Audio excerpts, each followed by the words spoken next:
we can get our southern friends to stop hugging each other over here and sit down. There's something about this southern culture, I just don't know what it is. It's not even St. Patrick's Day. But before you leave, it will be.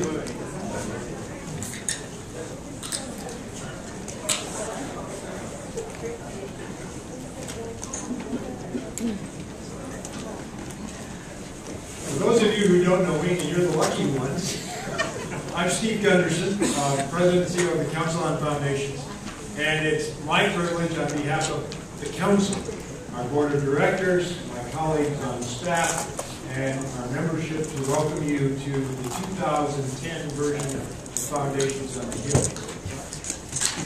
We are delighted to have you. We are delighted that the snow is left, that the rain has left, and when all of you arrive, so did the sunshine, and I'm sure there is a connection there somewhere. I want to, in a minute, introduce my colleague, Michael Litz, from the forum, but I want to publicly say to Michael and to his staff and to his board how much the Council appreciates this partnership, which I believe is in the 8th year, 9th year. You know, we don't do math in Wisconsin. We do basketball. Sorry. I couldn't say that. Okay. No comments from the crowd. I control the mic right now.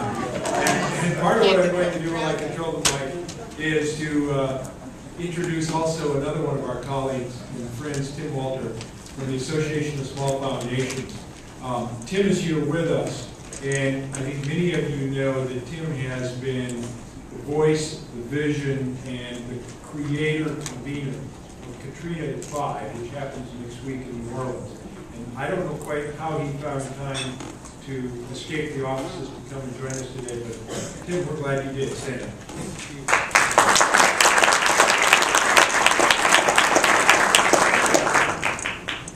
I don't see Gary Yates yet from the California Wellness Foundation, but I think many of you know Gary. If you don't, and you see somebody with a name tag on that says Gary Yates, California Wellness Foundation, go and introduce yourself.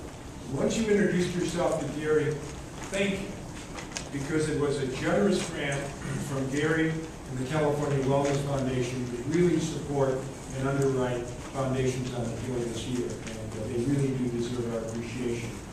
You know, for reasons I can't understand, this hotel won't give us this room for free, and we can't do this publication for free. There are real costs to making these things happen. And so it is the support of people like Gary and all of you that make this worthwhile and successful. And I really do hope that you'll take a moment to say thank you to him. Our current board chair, Ralph Smith, often says, you can't schedule leadership moments. And I've always liked that quote because I think it talks so much about family. This morning, many of you joined us for a free Foundations on the Hill briefing for Philanthropy on Haiti. Many of you, my guess is all of you, have experienced in the last year and a half, 2 years, the impact of the economic crisis on your foundation, on your grant-making, and on your communities.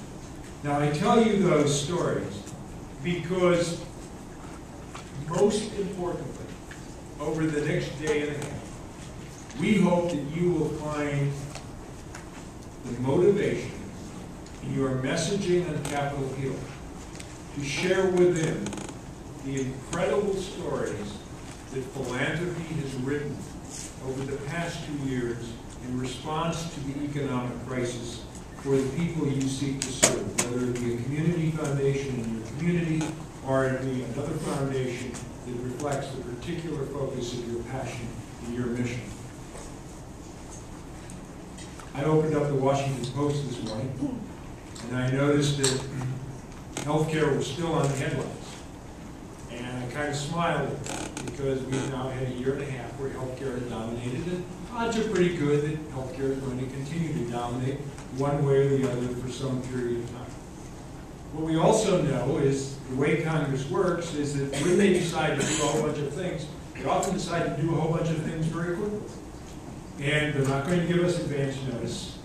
And they're probably not even going to give us the opportunity to schedule quick, fly-ins from all over the country to Washington to have those conversations. And so what you do in your visits on Capitol Hill are incredibly important now for those unscheduled, unknown times when philanthropy will be on the radar screen of our elected officials. And we hope that you will tell them your stories.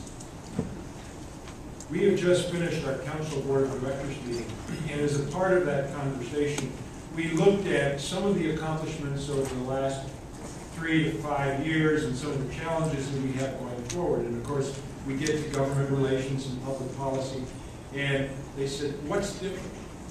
I said, what's different now compared to 2006 is the incredible knowledge and understanding that has happened by members of Congress to understand what philanthropy is and what philanthropy does.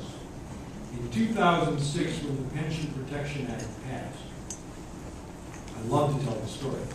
The day after it passed, the most significant impact on philanthropy since the 1969 Act, and I'm at National Airport, and I'm ready to get on a plane to go give a speech, and I run into one of my former congressional colleagues, and he said, Steve, what are you doing now? And I said, I'm now the president and CEO of the Council on Foundations. He said, what do they do? And I wanted to say, you idiot, you just passed the biggest regulation of our sector since 1969. But being a nice guy, and knowing that we may need his vote tomorrow on something, I didn't say it. But I've never forgotten that lesson, because that's what you will do in the next 48 hours.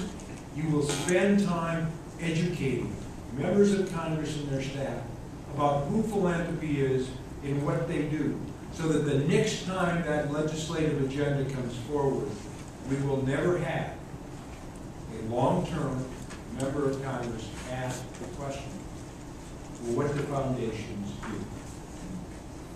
That's why you're here, and that's why we're so appreciative of you being here. It's now my privilege to